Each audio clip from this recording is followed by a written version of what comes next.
God is non-binary. I've expected the guy to pay because I feel like the man should pay for the first date, and they just don't want to. So whenever I suggest that trans liberation and Palestinian liberation are inherently linked and we can't have trans liberation without Palestinian liberation, I always get a little bit of pushback. And I'll just say that if I was an actual transsexual adult trying to blend in and live my best life, these people would piss me off. Hey everybody, I'm Brad Polumbo, and welcome back to the Damage Control podcast, where we are reclaiming the debate over LGBT issues from the crazy people who've taken it over.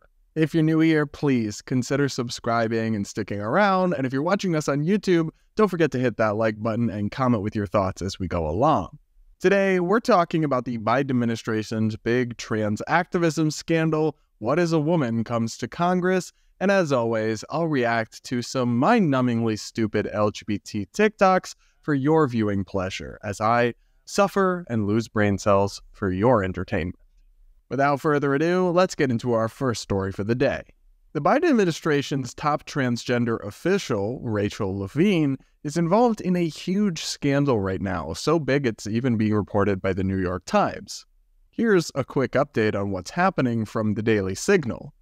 New reporting from the New York Times shows that the Biden administration lobbied transgender experts to remove age requirements for kids to get transgender surgeries. Under some 2021 proposed guidelines, kids would have to be 14 to get testosterone and estrogen, 15 to get their breasts removed, 16 to get breasts added or their faces restructured, and 17 to get hysterectomies or genital surgeries. According to newly unsealed court documents, HHS Assistant Secretary Rachel Levine, a man who identifies as a transgender woman, pushed members of the World Professional Association for Transgender Health to drop these proposed age limits, and they did. Why?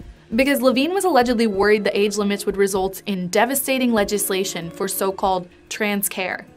One email even claimed that the situation in the USA is terrible, and that Levine and the Biden administration worried that having ages will make matters worse.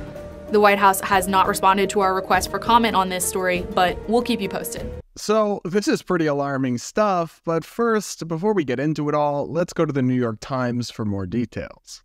Email excerpts from members of the World Professional Association for Transgender Health recount how staff for Admiral Rachel Levine, Assistant Secretary for Health at the Department of Health and Human Services, and herself a transgender woman, urged them to drop the proposed limits from the group's guidelines and apparently succeeded. The draft guidelines, released in late 2021, recommended lowering the age minimums to 14 for hormonal treatments, 15 for mastectomies, 16 for breast augmentation or facial surgeries, and 17 for genital surgeries or hysterectomies.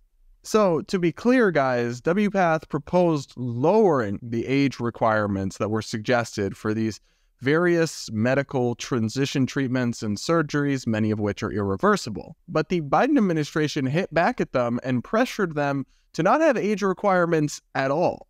The proposed age limits were eliminated in the final guidelines outlining standards of care, spurring concerns within the international group and with outside experts as to why the age proposals had vanished.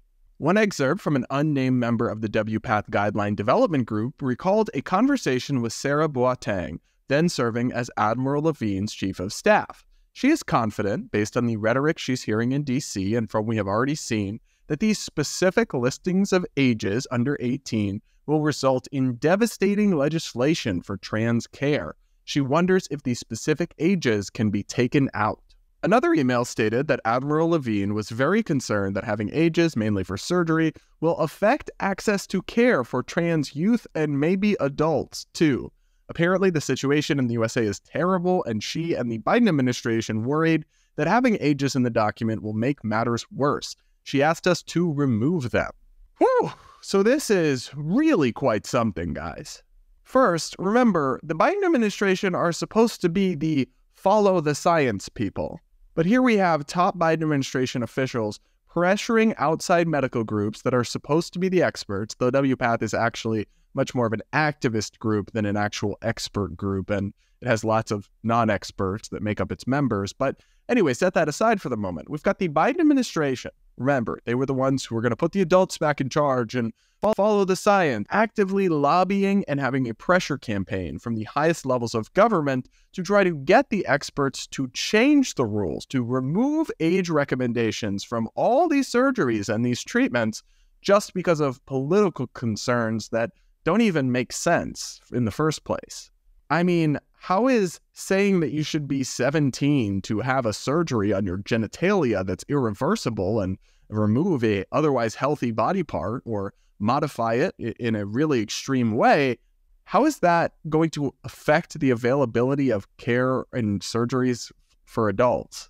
That doesn't even make sense unless you're saying that Republican politicians might pass laws banning the surgeries for everyone. But okay, they would do that whether the age recommended is nothing or 17 or 14 or 25. It doesn't really, the math isn't mathing to me. I don't see the connection there. And if Admiral Levine was concerned that these recommendations might lead to legislative mandates limiting these surgeries at these ages or to an even higher age, well, good. It's insane to me that anybody thinks a 15, 16, or 17-year-old could get a mastectomy for gender-related treatments. That's absolutely crazy. But the Biden administration is concerned that people below 15 won't be able to get it. What? A 14-year-old girl does not have a fully formed identity. They're still going through puberty. They're still coming to grips with their adult body. They're not in a place to fully understand their identity and get irreversible surgeries removing healthy body parts. That's insane. Now, the common retort that you'll hear from left-wing LGBT activists is that minors don't get surgeries anyway. That doesn't happen. That's just right-wing fear-mongering. And to be clear, it's not a super common occurrence, but it absolutely is a thing, and it's getting more popular and more frequent, not less.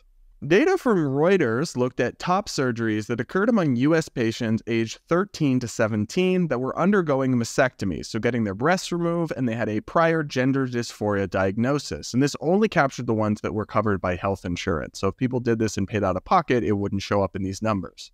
They found 238 such surgeries in 2019, 256 in 2020, and 282 in 2021.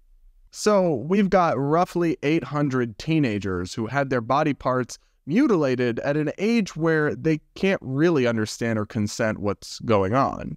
That might not be common, but it's still a travesty, and it's still hundreds and hundreds of people's lives that are being permanently impacted in ways that many will surely grow to regret, and that regardless, they're not capable of consenting to. So age restrictions and mandates clearly are necessary to make sure that people are only doing this kind of thing once they're 18 or hopefully even a little bit older and fully understand what their identity is or isn't, what they want to do, what the ramifications, the risks and benefits of these surgeries are, and can truly make that decision for themselves as adults. The idea that we would be letting 15 or 16-year-old teenagers do this kind of thing to their body is bat crazy and insane. And the idea that even expecting them to be 15 or 16 is too much and shouldn't be stated and shouldn't be required, but we should just have no age limits at all is so far beyond bat that I don't even know how to describe it. But that's the position of the Biden administration's top transgender health officials. I really can't imagine a more extreme and alienating position on this issue than that. If the rights and freedoms of trans adults to do what they want with their own bodies and get surgeries ultimately does get restricted, which is something I totally oppose, it will be because these activists pushed so far into such extreme territory when it comes to irreversible sex changes for minors. In the same way, if we continue to see LGBT acceptance more broadly go down, it will be because crazy activists and some of the most prominent LGBT politicians in America have tied this to a sinking ship, a totally unpopular, totally unreasonable cause of letting 14 or 15-year-old girls get double mastectomies and tying that to gay acceptance and gay marriage and making the American public think that if you're on board with gay people living how they want to live, you've also got to be on board with irreversible sex changes for minors, which you don't, but that's the message coming out of the LGBT activist community. And yes, that's a losing message. Guys, I just can't. I want nothing to do with this. I don't support this at all. And it makes me sick that this kind of thing is being pushed and promoted in the name of the LGBT community by its supposed leaders and advocates. But you let me know what you think in the comments below. I want to hear from you, and let me know. Let me know. Up next, the battle over what a woman is has now come to the halls of Congress after another viral exchange where a left-wing activist was really not able to adequately answer this pretty basic question. So what we have here is an exchange between Congresswoman Nancy Mace and the Leadership Conference on Civil and Human Rights CEO Maya Wiley during a House hearing called Standing Up for the Rule of Law, Ending Illegal Racial Discrimination, and Protecting Women and Men in U.S. Employment Practices. Mace asked Wiley to define what a woman was, and this happened. Can you define what a woman is? A woman is a person who says she is. This is so wild to me. You're telling me that you are a CEO of a human and civil rights organization, which surely includes women's rights, and you're testifying at a hearing about protecting women in employment practices. And your definition of a woman is anyone who says they're one? Then at that point, the word woman is meaningless. You've just nuked it into oblivion as a concept. If I can just sit here today, snap my fingers and say, I am woman, but nothing about me at all on a biological or social level or anything has changed, then the word woman means absolutely nothing. Literally, it means nothing. This is modern feminism. This is modern civil rights activism. You just can't make up. Now, look, I understand that they're trying to not offend transgender people or something, and they're trying to come up with a definition of woman that includes transgender women who are biologically male. But you don't need to erase the definition of a woman in order to make space for transgender women also existing. It would be pretty easy to answer this question and simply say a woman is an adult human female, and then add that some people are transgender women, which means that they are born biologically male, but they experience intense discomfort with their gender, and so they live as a woman for all intents and purposes and try to transition and appear as one and walk the world as one because it alleviates their intense discomfort and psychological distress. And there's nothing wrong with them doing that if they're an adult and that's what will make them happy and be their best life. That's really not that hard to say. But there's a key difference there that, of course, the Q+ trans activist radicals would never accept, which is that a trans woman is not literally a woman, is not the same thing as a woman. But in order to make a definition of a woman that is inclusive to trans women completely and has no distinction, you end up making the word meaningless, as the activists referenced in this clip pretty openly did. We're in a pretty bad place as a society and in our politics when this is the level of discourse taking place and the level of analysis happening in the halls of Congress, where you'd think only the most serious and intellectually rigorous arguments and advocates are going to be presented. But if this is the best that the trans activist community can come up with, then their prospects are looking bleak. Because if you can't define what a woman is, you're going to struggle to advocate for anything more complicated than that basic fact. Up next, it's everybody's favorite part of the podcast, where I react to crazy LGBT TikToks for your viewing pleasure.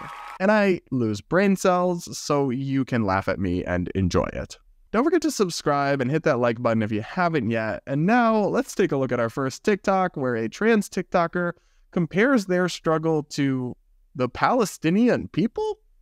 So whenever I suggest that trans liberation and Palestinian liberation are inherently linked and we can't have trans liberation without Palestinian liberation, I always get a little bit of pushback. People are like, well, they're two separate issues. They have nothing to do with each other. You know, they're over there, we're over here, right? Yeah. But it's a little frustrating to see that mindset, because everything that Is Not Real does to oppress and marginalize Palestinians are the same tactics that the US does to oppress and marginalize trans people. Like, just one example, trans people in the US are experiencing forced displacement and migration because certain states are more hostile to trans people than others. I think It's It's the audacity for me, guys. The sheer audacity it takes to compare your plight as a transgender American in the year 2024 to the plight of a Palestinian person whose home was destroyed with a bomb, whose family members were killed or mutilated, who are caught up in this vicious, horrifying war, is so unhinged and detached from reality that it's frankly insulting to the actual people that are being caught up in that conflict and the tragic, tragic results. First, though, this idea that struggle and oppression everywhere are interconnected has always struck me as something that sounds smart but is actually incredibly stupid. It's just not true that different societies can exist at different levels of freedom or liberation at different times and different places. For example, the US went through a whole women's rights movement where it ended the oppression of women systematically, gave them the right to vote, gave them the rights of full citizens, and all that. And all the while, in parts of the Middle Eastern world, women were being viciously oppressed. Doesn't change the fact that women were liberated in America. That happened even while bad things were happening to women in other places. Because oppression dynamics are not, in fact, all interlinked and interconnected.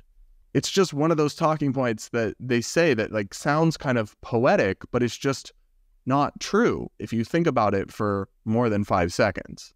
So, I mean, whatever your view is on the Israel-Palestine conflict, the idea that it has any relevance or bearing on debates over transgender rights and gender activism in the United States is kind of absurd. It doesn't. They're totally different issues. They're not related in any way whatsoever. And the notion that the federal government of the United States or state governments are using the same tactics that the Israeli government is using to the Palestinians here on our soil towards trans people is unhinged alarmism with no basis in reality whatsoever. Personally, I am not aware of any bombs being dropped on transgender people in the United States. Maybe I just missed that headline, though. I'm not aware of a literal war being fought in the neighborhoods that people live in who are transgender in America. And to compare the forced displacement of Palestinian civilians and trans people who choose to relocate to different states because they disagree with laws being passed about high school sports rules or whether kids can get sex changes or whatever, is so offensive. You're literally just moved somewhere because you disagree with the politics. That's a normal thing, and in fact, it's part of how our system is supposed to work. And you're comparing that to people who are being forced to flee their home by a literal war.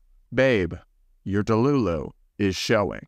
And you desperately need to get off TikTok and touch some grass. Speaking of people who need to get off TikTok, let's check in on friend of the show, Jeffrey Marsh, the non-binary TikToker who has thoughts about your religion.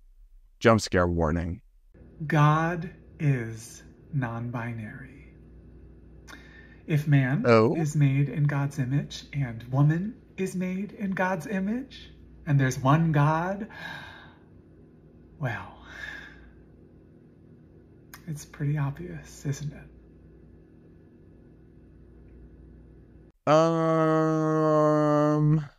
So look, I'm not a religious person, and I'm not somebody who is informed about the Bible and Christianity and can deeply refute this, but it seems self-evidently obvious to me that God is not non-binary in the same way that human beings now in 2024 claim to be non-binary because they don't personally subscribe to or fit in with various crude sexist stereotypes that they still attach to gender when they should stop.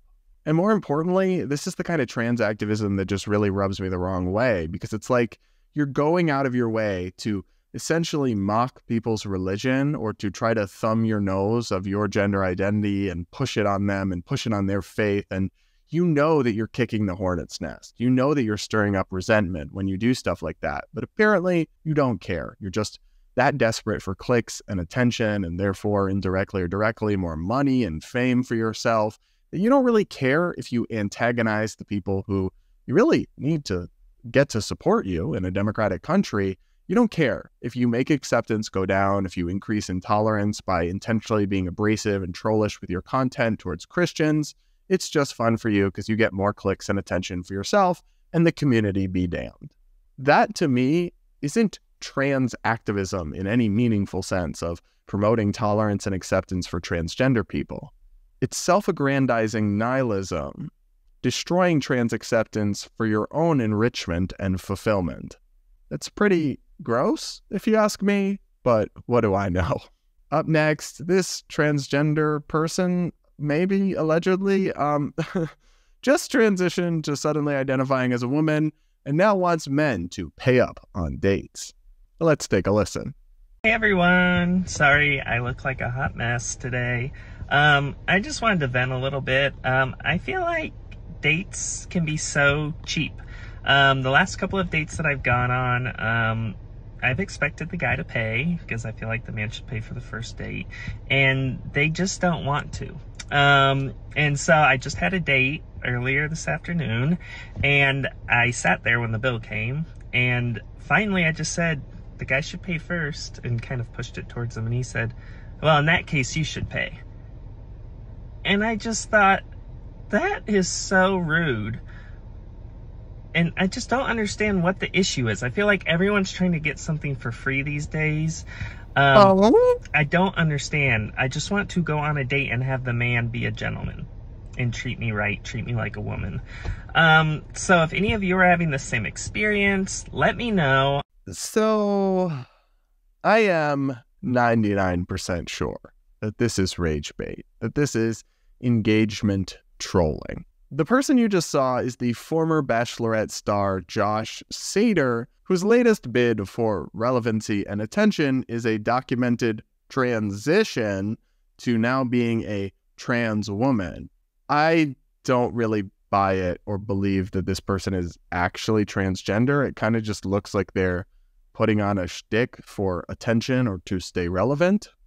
And I don't want to go too hard in on this video because, like I said, I think this person is just trolling us.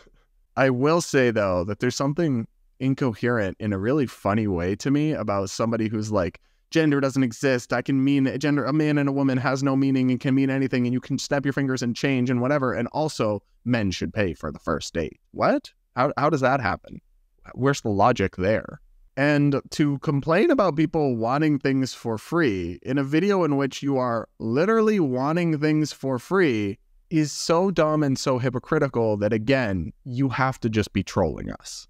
And I'll just say that if I was an actual transsexual adult trying to blend in and live my best life, these people would piss me off greatly because they're making a joke and a mockery out of the actual transgender experience. They're being intentionally inflammatory, trollish, and divisive online for views and money, even though they're sabotaging acceptance and causing backlash. And that's ultimately going to be to the detriment of genuine trans people. And I do feel bad for them, honestly, that they're being lumped in with trolls like this. That's just my take. You let me know what you think of this video and the other interesting TikToks that we reacted to. Let me know in the comment section below. And don't forget to hit that like button while you're at it. And with that, that is it for today's episode of the Damage Control podcast. We will be off next week for the 4th of July holiday.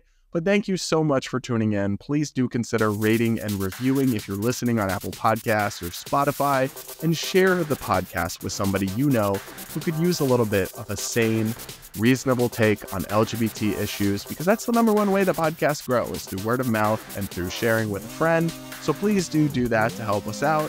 And with that, we'll talk again in a couple of weeks.